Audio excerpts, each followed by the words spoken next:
The police minister, along with national and provincial commissioners, have launched Operation Shanela in Soweto. They also were in the Johannesburg CBD. They joined police officers who raided buildings and taxi ranks believed to be crime hotspots. We take a look at this show of force by the police. We're joined by Professor Kholofelo Rakubu, a criminologist. Thank you very much, Prof, for your time this morning. If you caught visuals of the raid by the police minister, flanked by so many men and women in blue, some were even traffic officials that were there. Does crime prevention require a launch?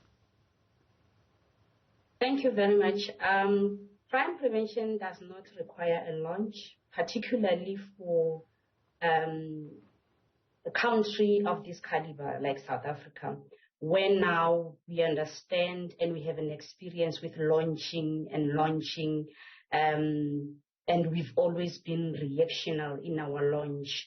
So, and my misunderstanding or my confusion is with these launches.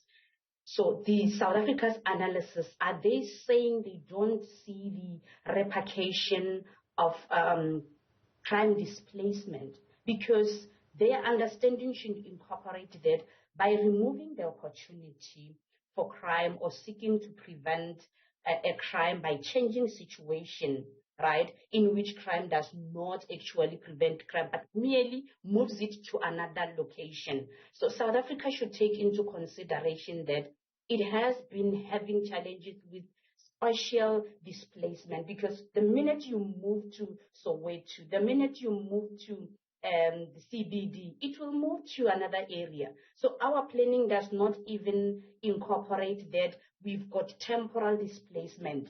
You go in there, raiding at that particular time, that would, an offender will change the time in which they will commit crime.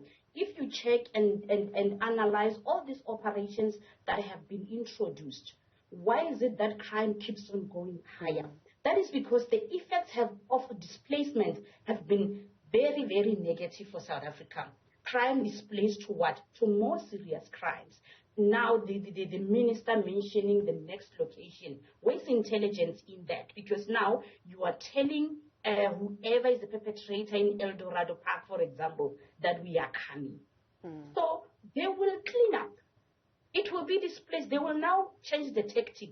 They will now change the target. They will now change the crime type displacement. Now one type of a crime will be displaced by another. Then the minute you move to another location, crime will still occur because you do not utilize high level of intelligence when dealing with a much intelligent offender in South Africa. We've got a very, very intelligent criminal in South Africa. So you do not need to shout when you go and visit certain places. You need to change tactics. As South Africa, we've been affected tactically, temporally, and spatially. So you need to understand that for certain operation, what is required is the application, the implementation. If we're talking of the CBDs, you cannot raid a building and think you are done. Because if you... Yeah. Prof, I do beg your pardon, but it's because of that, right? So we are showing visuals of the police minister as he was doing the raids, walking about on the streets. The sheriff is in town kind of style. And so he's there today, and then tomorrow, next month, next week, for 6 months. Yeah. Now, today, temporal. Crime will occur at a different location, right? Tactical. Criminal will adopt a different modus operandi. You cannot just come in as if you don't understand who you're dealing with. Target. Criminals will now will now select a different target today. So if that has previously worked, why is the CBD always like this? Those dilapidated buildings have always been there. So a minister should understand the repercussion of an abandoned building. They've always been there. So today you go in as if you're going to deal with the problem completely. Where are the principles, implementation of aspects of crime prevention through environmental design? Municipality should come in there. It's not your place. And that's just it. Which other organs of state are responsible here for not only the decay in the city of Johannesburg, but these abandoned buildings, right, which most belong to the government? Yes, there are multiple stakeholders that perpetuate level of criminality in South Africa. So now that is why when someone comes in at this stage, it doesn't show, it doesn't even give us anything because it is not your place. It is Home Affairs, Social Development, the municipality. Where is their safety plan? If we tap into their safety plan, what is their plan when it comes to the repercussions of these abandoned buildings? Issue of lighting, issues of illegal immigrants. You come in at the far end. Other people should have done their work, and they've not done so. That is why now we hear of Operation Shanela, which is an expansion of what Ukaimulao. But crime keeps on evolving. Crime keeps on evolving. That is why today we even now hear of truck torching. Who has even thought today we will be dealing with such? Because what tactics? A tactic has changed, right? There's crime type displacement because they've analyzed level of crime intelligence in South Africa and realized, no, since they are busy with CBDs, since they are busy analyzing the 2021 protests, let's move left because there we can do as we please. Now we're chasing after them. They are 9 steps ahead of us.